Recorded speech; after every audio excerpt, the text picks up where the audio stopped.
अपने मधुर वचन भगवान से पूछना प्रारंभ किया, प्रभु ये बताइए भगवान सत्यदेव का ये व्रत मनुष्य को कब करना चाहिए, इसे करने का सुंदर मुहूर्त तिथि कौन सी होती है, इसे करने के लिए किन किन सामग्रियों की आवश्यकता मनुष्यों को पड़ती है, और आपने कहा कि विधि विधान से संपन्न किया जाना चाहिए, तो आप ही बताइए इसे करने का विधि विधान आखिरकार है क्या। भगवान कहने लगे, नारद जी ध्यान सुनिए, जब कभी आपके हृदय में श्रद्धा भाव उत्पन्न हो, अब तमायम्मा बंठन के बैठी ऐसे किसी भी शुभ दिन आप भगवान के साड़ी पहन के सकते हैं।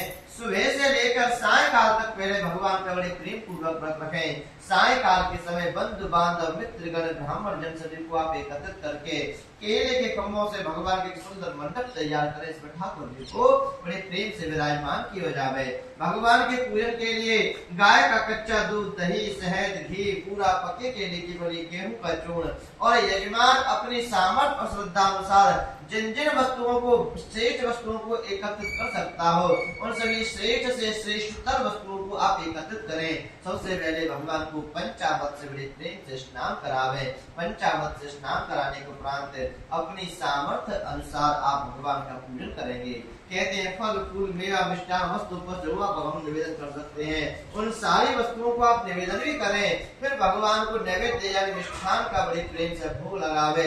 नैवेद्य का भोग लगाकर भगवान की कथा को बड़े एकाग्रचित्त मन से सुने और कथा सुनकर ना चढ़ा कथा पे आने वाले अतिथियों को भी आप भोजन कराएं। सामर्थ्य नहीं हो तो सबको प्रसाद भी बांट सकते कवाई हैं। चित्रा और फिर यजमान अपने व्रत को परिपूर्ण करें। रात के समय हरि संकीर्तन करे, भगवान का जागरण करे, भगवान का भजन संकीर्तन करता हुआ उस रात्रि को व्यतीत करे।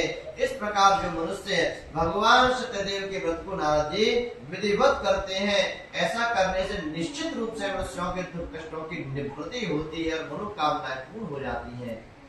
नारद जी ने भगवान से कहा, प्रभु आपने अभी जिस व्रत के बारे में बताया, यदि आप मुझे आज्ञा दें तो ये पृथ्वी लोक के मनुष्य जो बड़े दुख कष्टों को प्राप्त हो रहे हैं, मैं इन मनुष्यों को भगवान के व्रत के बारे में बता कर रहा हूँ। नारद जी ने भगवान को प्रणाम किया है, भगवान से आज्ञा ली है, और नारद जी भगवान के धाम वैकुंठ से पृथ्वी लोक की ओर चलने के लिए तत्पर होने लगे।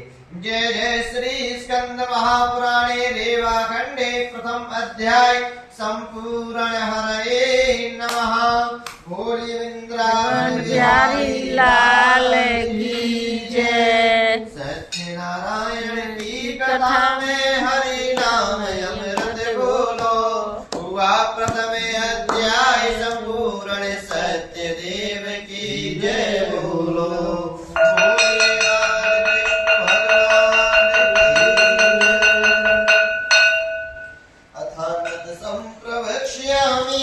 कृतये नमः पुरादिजा कैश्चित् काशीपुरे में आसिद्धि प्रवती निरेननः।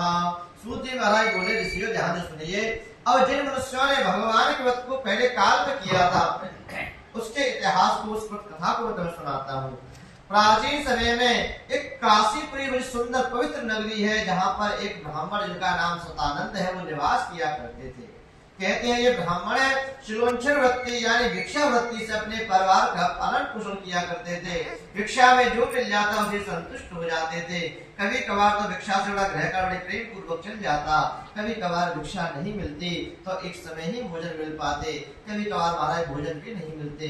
लेकिन दुख आने पर, विपत्तियां आने पर भी ये शतानंद भगवान का ही अनुसरण करते, भगवान का ही ध्यान करते, भगवान का ही चिंतन करते, मन में विचार करते कि दुख और सुख तो मनुष्य को अपने कर्मों के द्वारा प्राप्त होते रहते हैं। यदि मैं भगवान की शरण में जाऊं तो भगवान मेरा कल्याण कर देंगे। एक समय इस प्रकार कुछ नियति ने खेल रचा।